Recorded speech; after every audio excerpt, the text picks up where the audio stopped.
I got tired to see me face. Can't get me out of the... Welcome back to the Steady Show. Thanks for liking and subscribing. When the devil try to destroy you, one of the things he's doing now to distract you. Sir P always a talk about is a smoke screen. Anybody ever watch the movie Malcolm X yet? Who remember that scene when just before the assassination, somebody said, "Take your hands out of my pocket." Everybody get distracted and look around, now pay attention to what is happening, and that is how they were able to assassinate him. What the PNP is doing right now is something very similar. We have a subscriber, very smart individual, and I'm going to give you some information about possible reasons Dr. Andrew Holness is under attack.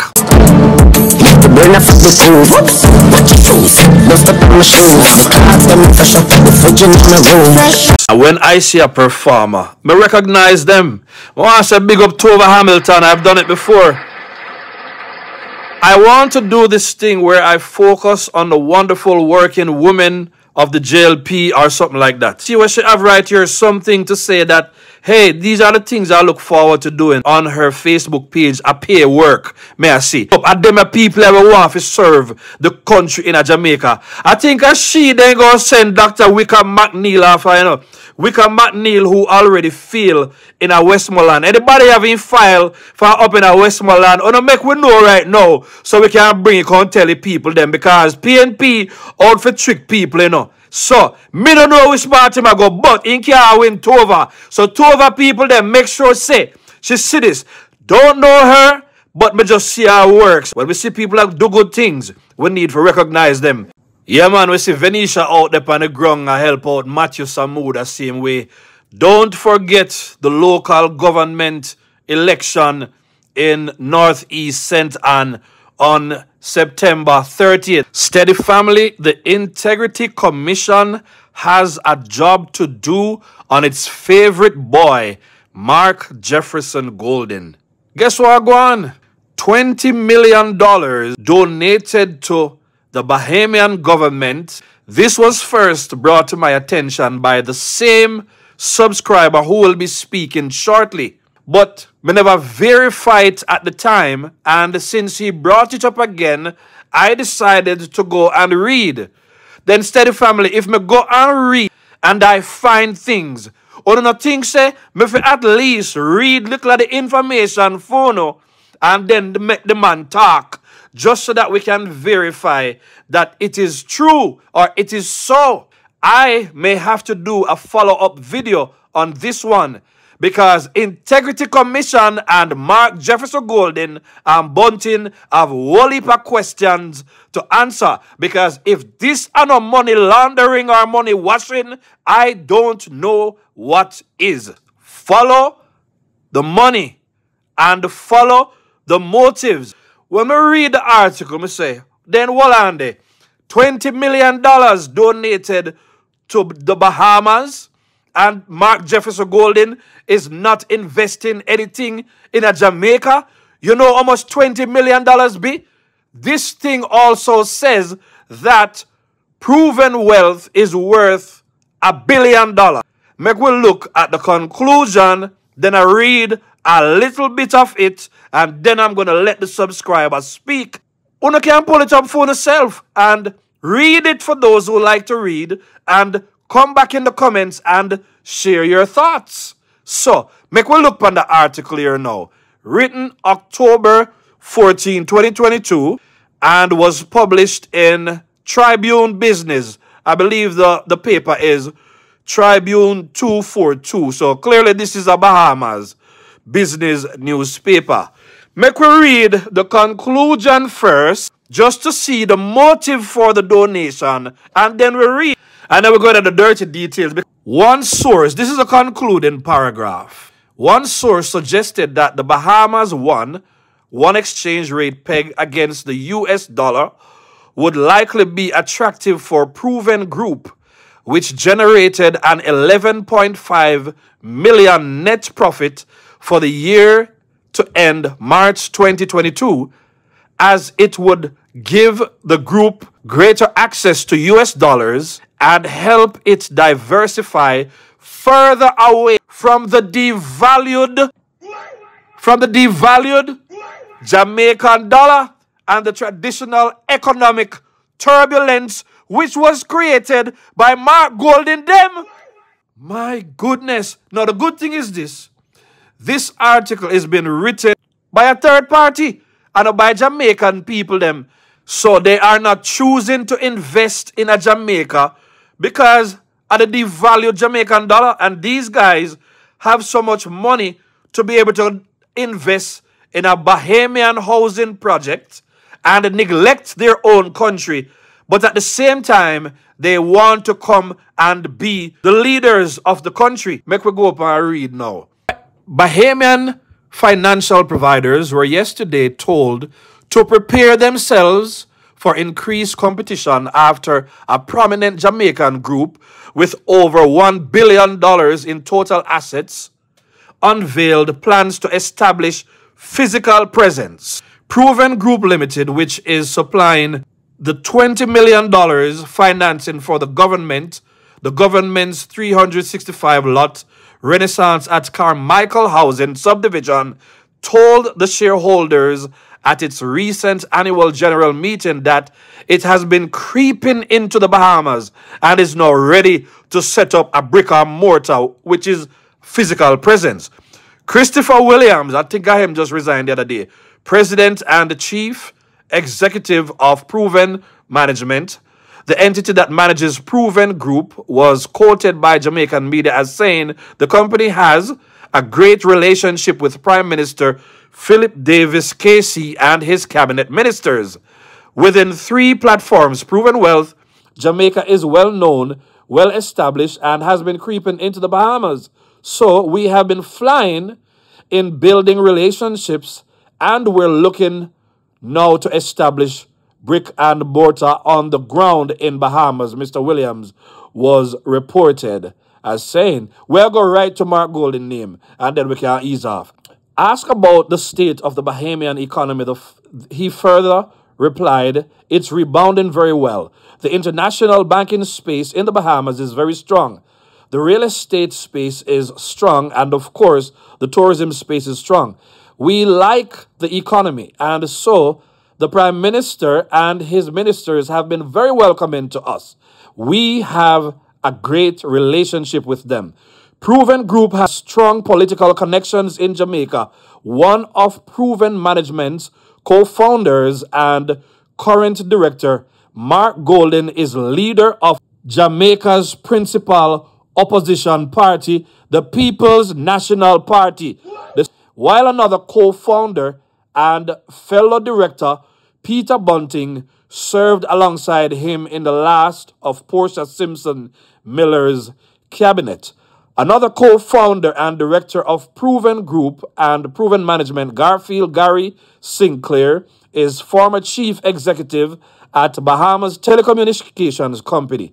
The newspaper also saw earlier this year of Mr. Davis meeting with Mr. Golding in Jamaica while attending the Carifta track and field relationships.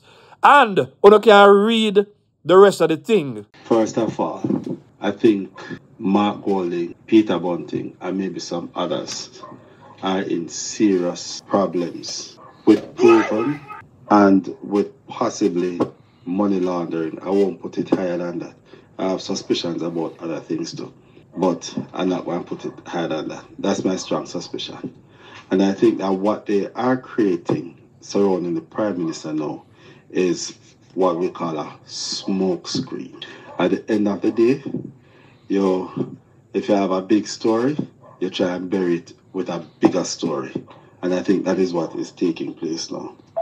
Like I said, I strongly suspect some money laundering stuff going on. And people who are high up in the PNP, names are going to be called with Proven. There was a $20 million US donation to the Prime Minister, to the government of the Bahamas, supposedly for some housing development. The Bahamas media, the bankers, the financial sector in Bahamas was not very pleased with it because they think there's something untoward. By the way, this 20 million US that was given to the Bahamian government, Mark Golding never declared that, you know. And he never declared the source of funding for that, you know.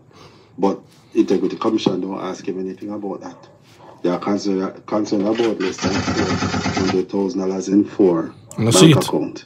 But anyway, I digress. Let me get back. So, you're on point, bro. They have been doing some very shady dealings. And I think that they're in serious trouble.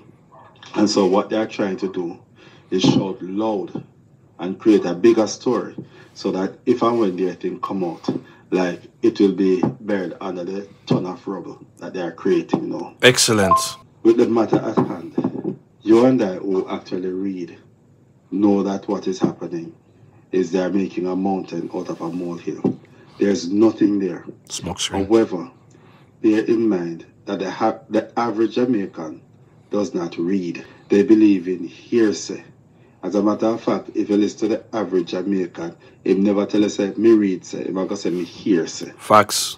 And so, this thing that they have put out about the Prime Minister, believe it or not, it is gaining traction on the ground. So many people believe, right, and think that the Prime Minister is involved in some skullduggery. Let me just pause the message there. I came up with that thing, I say, save Jamaica. Saving Jamaica, save Jamaica together. We need to save Jamaica, people. Right? And I can't blame them. What the mainstream media putting out, what the social media putting out, what is circulating all over the place. I mean, the average person who really doesn't read and spend time to understand the issues, right? They would believe it. And I'm saying it is gaining traction where, personally, I look at it and I say, boy, if elections were to be announced shortly, the JLP would be in serious trouble. Frankly, I blame the Prime Minister to an extent. Because you and I could have seen where this was headed long time. He should have headed it off. He should not have allowed people to continue spreading lies. Him take too long before him take legal action. That if he had taken legal action earlier, he would have been able to cut off a lot of what was being said. No. Notice how quick. Good point. He was out there jumping up there. Prime Minister lie. As she hear about lawsuit, she run, go apologize because she knows, she's a lawyer, she knows that there's nothing there. We are witnessing what is, may I call it, a bloodless coup. They are basically throwing the government out of office. And it is urgent for them to do it. I hear them the other day announce about, based on what the report will say, elections will have to be called before December. My take on this is that they need to be in office before December. I think that is what. Anybody see the parallels? Because if they get in office, those officers, I mean, the USA might still say, we want to talk to them. But they might not want to create instability in Jamaica, so they might allow them to stay in office, even though they might blacklist them and, you know, don't deal with them as too upfront. But I suspect that is why they so badly want to get into office before December, because they think that there's something coming. I'm looking at it and I'm saying if Andrew Holness is smart, he will ensure that the election stays until at least December next year. He wouldn't call it. Look at is this. Good point. You and I know, sir. We hear this thing all the time. I'm not going to say we know. We have heard stories about the lodges, the masons, whatever, that they look out for each other and they put their man into position because them deep waters long-term planning, you know, they will plan. Their plan will take hundreds of years to come together, but they plan for the long term. And so they try to get their people in positions, in influential positions all over the world. So you find a lot of world leaders are so. I just pause him. And I see the other day when they talk about some lodge was coming to Jamaica, how a lot of people were rebuking, and this Freemasonry thing is a different kind of situation. For them, code is above the law, you know. So for instance, if the judge is a Mason and the person before the judge, the defendant or whatever, is before the Mason, the judge cannot, you know, convict that person, you know. Kind of a Mason or lodge of various degrees, right? Mm-hmm. Andrew Holness is an Adventist. You hear me? He's an Adventist. And part of the Adventist, by the way, I'm not an Adventist. I'm not really well not brief for them, you know. But I know that part of the Adventist role is it strictly prohibits people belonging to any secret society.